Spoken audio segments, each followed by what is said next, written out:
Hello dear friends, तो मैं हूं आरती संस्कृति आईएएस यूट्यूब चैनल पे आप सभी का स्वागत है। मैं हाजिर हूं एक नए विषय को लेकर के।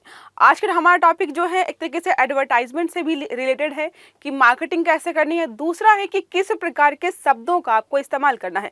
पतंजलि इसके पहले भी कई बार जो है कंट्रोवर्सी का शिकार हुआ। जब भी वो कोई नया प्रोडक्ट लॉन्च करने वाले होते हैं तो मार्केट से निकालते हैं कि कौन सा ऐसा प्रोडक्ट है जो सिमिलर है और जो है उनके प्रोडक्ट को टक्कर देगा या उनकी सेल्स को प्रभावित कर सकता है। ऐसे एलिगेशन जो है समय समय पर लगाए गए हैं।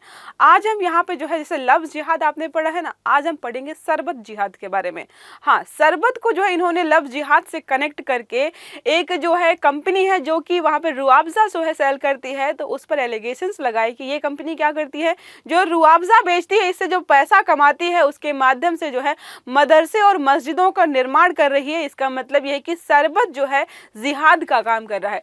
तो ऐसे जब चीजें जो है तरीके से एलिगेशंस लगाए गए तो बेचारे उस कंपनी के लोग जो है हाई कोर्ट में गए कि देखिए जो है किस प्रकार से एडवर्टाइजमेंट की जा रही है, हमारी कंपनी की छवि को बिगाड़ा जा रहा है और अपनी छवि को या अपने प्रोडक्ट को लॉन्च करना है इनको, तो अपने प्रोडक्ट को ज्यादा सेल करने के लिए किसी दूसरे के प्रोडक्ट को नीचे दिखा रहे। तो ये सारे जो एलिगेशंस लगातार इस प्रकार की चीजें चलती रहती हैं। और देखो मोस्ट इंपॉर्टेंट इंटरेस्टिंग चीज ये है कि दिल्ली हाई कोर्ट ने जब फैसला सुनाया तो दिल्ली हाई कोर्ट का स्टेटमेंट ये था कि पतंजलि कभी भी कंट्रोवर्सी किए बिना कोई प्रोडक्ट लॉन्च करके बेच ही नहीं सकती है।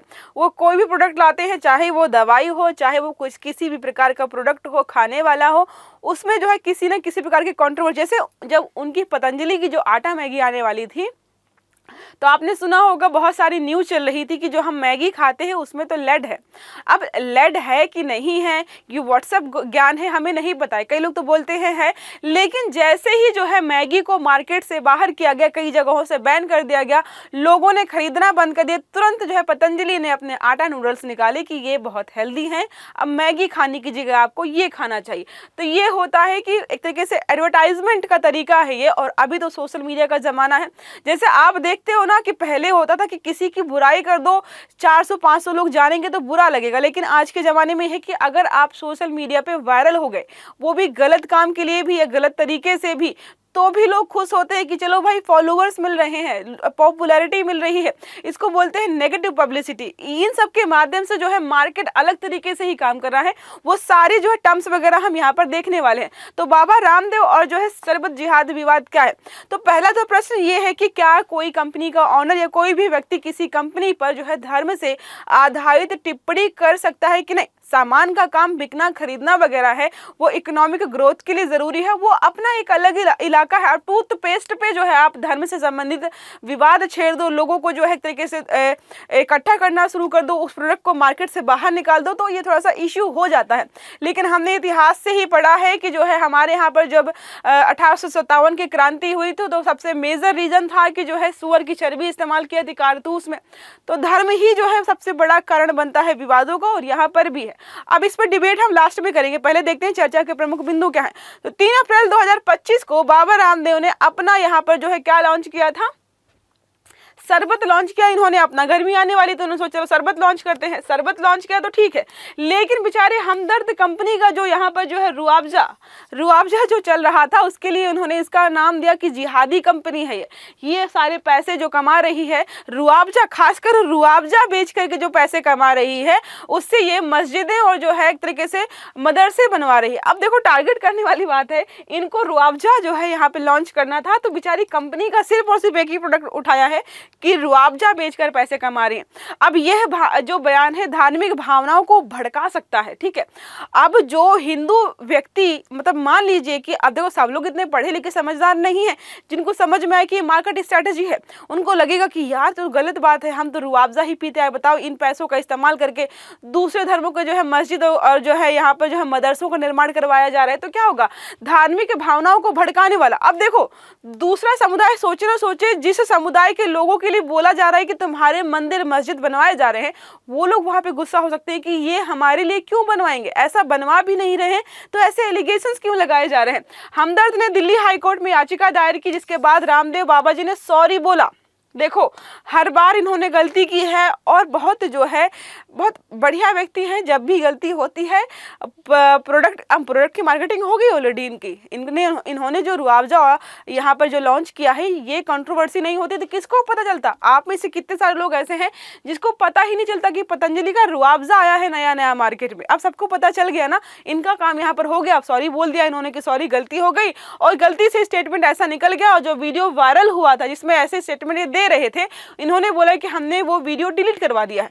तो काम तो हो ही गया ऑलरेडी। अब बात करते हैं मुख्य विवाद और मुद्दे क्या हो सकते हैं। तो धार्मिक टिप्पणियां बनाम जो है व्यापारिक प्रतिस्पर्धा, कि धर्म का इस्तेमाल करके आप कैसे व्यापार कर रहे हो, ये सोचने वाली बात है।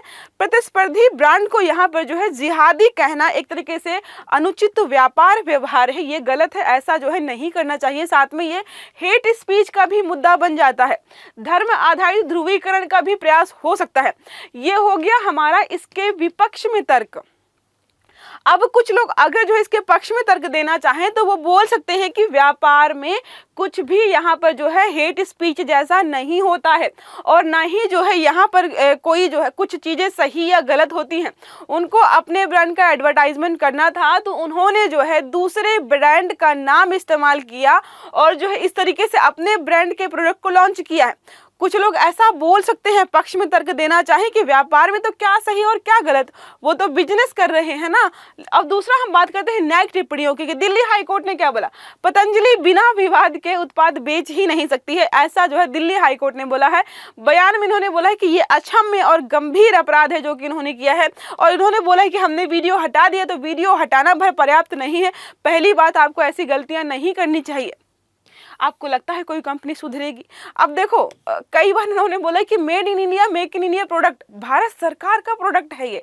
तो भारत सरकार ने पूछा कि ऐसा हुआ कब कि तुम्हारा प्रोडक्ट भारत सरकार का प्रोडक्ट है, तुम्हारा अपना अलग सेटअप है, तुम अपनी चीज़ें हिसाब से बना रहे हो। हाँ, मेड इन इंडिया बोल सकते हैं, लेकिन मेक इन इंडिया प्रोजेक्ट के तहत तुमको हमने कब ये मतलब इस प्रकार से समय समय पर गलत इस्तेमाल किया गया है।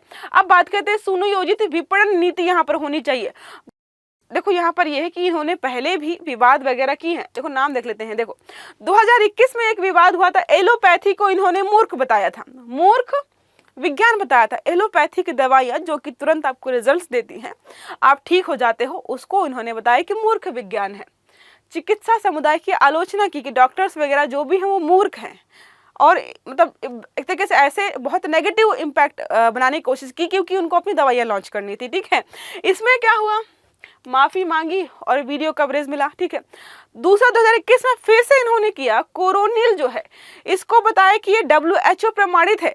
कोरोना के समय पर भी देखा होगा आपने कि इन्होंने क्या किया था, अपनी खुद की ही वैक्सीन बनाना शुरू कर दिया था, और उन्होंने बोला शुरू कर दिया कि भाई WHO प्रमाणित है, बेहतर है, बाकी जो कोरोना की वैक्सीन वगैरह है वो फालतू है। तो इस तरीके से जो है यहाँ पर भ्रामक चीजें की गई थी, भ्रामक दावा किया, सरकार के फटकार मिली इनको। 2023 में पतंजलि घी की गुणवत्ता पर सवाल उठाए गए, फसाई ने जांच की, ब्रांड चर्चा में फिर से आया। जब भी इनको प्रोडक्ट लॉन्च करना होता है कुछ ना कुछ कांड कर देते हैं। 2024 में विदेशी ब्रांड्स पर देशभक्ति आधारित हमला कर दिया। जो विदेशी ब्रांड्स यहाँ पर बिक रहे थे उनको मार्केट से कैसे बाहर करते, उन्होंने जो है स्वतंत्रता संग्राम से मोटिवेशन लिया कि जो है कि विदेशी चीज़ों का बहिष्कार करें। तो देखो वो सिनेरियो अलग था, वो हमारा शोषण कर रहे थे, ये तो बेचारे परमिशन लेके यहाँ पे बेचते हैं।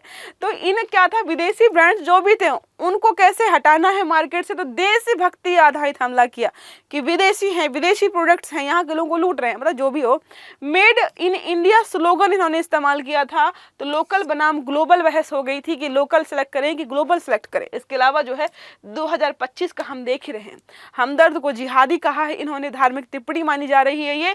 अब यहाँ पे कोर्ट की फटकार मिली तो इन्होंने फिर से सॉरी बोला। अब देखो प्रश्न ये उठता है कि क्या किसी व्यक्ति ने कुछ बोला है उसके आधार पर हम उसको ऐसे फटकार लगा सकते हैं? क्योंकि हमारा आर्टिकल 19(1) तो बोलता है यहाँ पर कि अभिव्यक्ति की स्वतंत्रता है, कुछ भी बोल सकते हैं।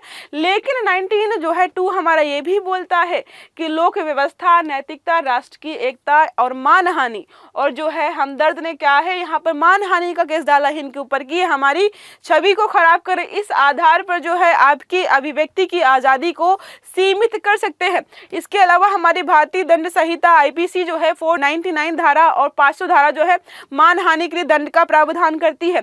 धारा 295A जो है धार्मिक भावनाएं भड़काना जो है अपराध मानती है। इसके अलावा धारा 153 ए जो है समूह के बीच वैमनस्य बढ़ाने को भी अपराध मानती है। अब यहाँ पर जो है दिख रहा है कि मानहानि तो कर ही दी है इन्होंने, धार्मिक भावनाओं को लग रहा है कि हाँ भड़का रहे हैं, समूहों के बीच वैमनस्य हो सकता है। अभी तक हम देख रहे थे किसी पॉलिटिशियंस ऐसे हैं जो हिंदू और मुस्लिमों के बीच विवाद कराते हैं। अब ऐसी ऐसी कंपनियां भी आ गई हैं जो धर्म के नाम पर विवाद करा के अपने प्रोडक्ट को बेचना चाहती हैं। ये थोड़ा सा अपने आप में दुख ही करने वाली बात है। अब बात करते हैं सामाजिक प्रभाव क्या पड़ सकता है अगर कोई ऐसी एडवर्टाइजमेंट करता है। तो धार्मिक ध्रुवीकरण होगा कि हिंदू ये सामान खरीदेंगे, मुस्लिम ये सामान नहीं खरीदेंगे। उत्पादों का सांप्रदायिक मतलब जो है सामान पर लिखा हुआ कि अच्छा ये सामान तो हिंदू खरीदते हैं, अच्छा ये सामान तो मुस्लिम खरीदते हैं, अच्छा ये सामान तो पारसी समुदाय खरीदता है। मतलब धर्म के आधार पर जो है, सांप्रदायिकता के आधार पर सामान बिकना शुरू हो जाएंगे। बायकॉट कल्चर शुरू हो जाएगा कि हम ये इस्तेमाल नहीं करेंगे, हमारे इलाके में बिकना ही नहीं चाहिए। ये छोटे लेवल पर है, कल को बड़े लेवल पर हो सकता है। तो ये सारी समस्याएं हो सकती हैं अगर कोई कंपनी इस प्रकार की एडवर्टाइजमेंट करती है, जो कि अपने आप में गलत है। मीडिया और सोशल मीडिया की भूमिका की बात करें तो गलत सूचना का प्रसार वो तो हमेशा से होता आया है। आप देखना कई बार ऐसा होता है जब किसी हीरो की मूवी आने वाली होती है, उसके पहले वो मोस्ट इंपॉर्टेंट होता है, या मतलब नॉर्मली ऐसा होता है कि वो कंट्रोवर्सी कर देते हैं। कंट्रोवर्सी कर देते हैं तो लोग उन पे इंटरेस्ट लेते हैं। इंटरेस्ट के माध्यम से पता चलता है अच्छा इसकी तो मूवी आ रही है, नहीं, फिर लोग जो है मूवी देखने जो नहीं जाने वाले होते हैं, जो भूल गए होते हैं उस हीरो को, वो भी चले जाते हैं। तो क्या एक तरीके से ये गलत सूचना के प्रसार यहाँ पर सोशल मीडिया के माध्यम से बहुत ज़्यादा होता है। वायरल वीडियोज द्वारा भ्रामक प्रचार किए जाते हैं, बहुत नॉर्मल हो गया आजकल के समय पे। समझ में नहीं आता कि ये वीडियो वायरल हो रहा है वो सच में है, रियल है, फेक है या जानबूझकर बनाया गया है। भावनात्मक नैरेटिव से इस्तेमाल किए जाते हैं, तथ्यहीन है, कोई तथ्य नहीं है। उत्तेजक भाषा का यहाँ पर वर्चस्व हो रहा है, कोई भी कुछ भी बोल रहा है जिससे जो है विवाद उत्पन्न हो रहे हैं। और यहाँ पर मोस्ट इंपॉर्टेंट जो है वायरलता बनाम वैधता, लोकप्रियता सत्य नहीं। मतलब यहाँ पर क्या किया जा रहा है, बस लोग वायरल होना चाहते हैं कि कैसे भी वीडियो वायरल हो जाए, लोग हमें जानने लगे, उसमें क्या सच्चाई है क्या सच्चाई नहीं है। बहुत सारे सोशल मीडिया इन्फ्लुएंसर्स आपको देखेंगे, एनिमल लवर्स, नेचर लवर्स, और जो है पुअर पीपल्स हेल्पर्स, और जो NGO चला रहे, और भी अलग अलग प्रकार के जो है इवन फिटनेस फ्रीक लोग जो हैं, एक इंस्टाग्राम पे हैं वो 2 सिलेंडर लेके जो है वर्कआउट करते हैं, घर की हालत बहुत खराब है, लाखों फॉलोवर्स हैं उनके, लाखों रुपए कमा भी रहे होंगे, लेकिन क्या किया जा रहा है, पॉपुलैरिटी बढ़ाई जा रही है बिना चीजों को सही तरीके से दिखाए हुए।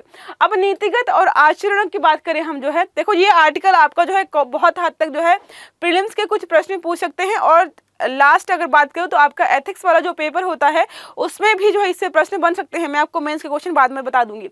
मार्केट एथिक्स यहाँ पर होता है। इसके अलावा रिस्पॉन्सिबिलिटी ऑफ इन्फ्लुएंसर्स जो बनती है वो तो उनको पता भी नहीं कि कोई हमारी रिस्पॉन्सिबिलिटी है। कंज्यूमर अवेयरनेस, कितना भी कोशिश कर लो बेचारे कितना अवेयर होंगे, हर बार जो बेचारे अवेयर होते हैं कोई नया तरीके का वहाँ पर तांडव शुरू हो जाता है, कोई नया फ्रॉड आ जाता है जिससे बचना उनके लिए नामुमकिन हो जाता है। अब यहाँ पर कुछ टर्म्स है जो कि बहुत इंपॉर्टेंट है आर्टिकल में, उनको हम देख लेते हैं एक बार। पहला है अटेंशन इकोनॉमी। तो क्या है, पहले सामान को खरीदना और बेचना ही इंपॉर्टेंट होता था। अब क्या है, अगर आपके प्रोडक्ट को अटेंशन मिल गई मतलब बिक गया। देखो यहाँ पे लिखा है लोगों का ध्यान एक आर्थिक संसाधन बन गया है। अब इंस्टाग्राम पे जो भी यहाँ पर इन्फ्लुएंसर्स हैं जिनके मिलियंस में जो है फॉलोवर्स हैं, उनको क्या चाहिए, अटेंशन चाहिए। जितना अटेंशन मिलता रहेगा उससे क्या होगा, उनको जो है संसाधन बना के रखा उन्होंने, उससे पैसे कमा रहे हैं। सोशल मीडिया पर वायरलिटी होती है, कंट्रोवर्सी से पब्लिसिटी मिलती है इनको। आर्टिकल 19(1)(a) हो गया, IT रूल्स वगैरह इन पर लागू होते हैं अगर कुछ गड़बड़ होता है तो। मार्केट एथिक्स जो है वो तो लोग भूल गए हैं, हमें दिख रहा है। व्यापार में नैतिकता जैसे सत्य और निष्पक्षता नहीं बची है। झूठे प्रचार से बचाओ। जितने भी हम एड्स देखते हैं सब झूठ होते हैं ना, हमने देखा है ऑलरेडी। क्या होता है, कैमरे के पीछे की सच्चाई हमने ऑलरेडी देख ली कि कोई बर्गर का ऐड हम देख रहे हैं, कितना सही है कितना झूठ है। बर्गर वीडियो में दिखाते हैं कि काफ़ी बड़ा है, जब सच में जाके खाने हो तो वो छोटा से निकलता है। तो सब झूठ है। यहाँ पर जो है मिसलीडिंग एडवर्टाइजमेंट होता है। क्रीम पाउडर जो भी आप लगाते हो सब झूठे विज्ञापन है। डिफेमेशन ऑफ लॉ की बात करेगा, जो है किसी की प्रतिष्ठा को जो है खराब करना, जो कि यहाँ पर देखा गया हमारे द्वारा। कॉन्स्टिट्यूशनल मोरालिटी वर्सेस जो है कॉमर्शियल फ्रीडम।